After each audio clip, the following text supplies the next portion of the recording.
नमस्कार दोस्तों। आज की सबसे बड़ी खबर है जीएसटी काउंसिल की बैठक में बड़े टैक्स कटौती का एजेंडा।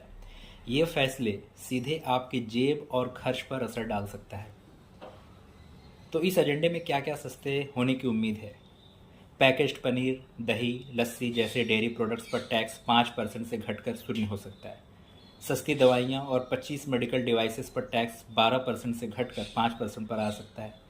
हेल्थ और लाइफ इंश्योरेंस को मिल सकती है पूरी तरह से छूट। छोटे कारों और टू व्हीलर पर अब 28% की जगह 18% जीएसटी स्लैब होंगे, यानी गाड़ियाँ खरीदना होगा आसान। मैन मेड फाइबर और कपड़ों पर टैक्स 12% से घटकर 5% हो सकते हैं। इससे टेक्सटाइल इंडस्ट्री को बड़ी राहत मिलेगी। तो कहाँ बढ़ेगा टैक्स? कोयले पर टैक्स 5% से बढ़कर 18% हो सकता है। प्रीमियम ब्रांडेड कपड़े और लग्जरी आइटम्स पर टैक्स बढ़ सकता है। तो टैक्स बदलना क्यों ज़रूरी था?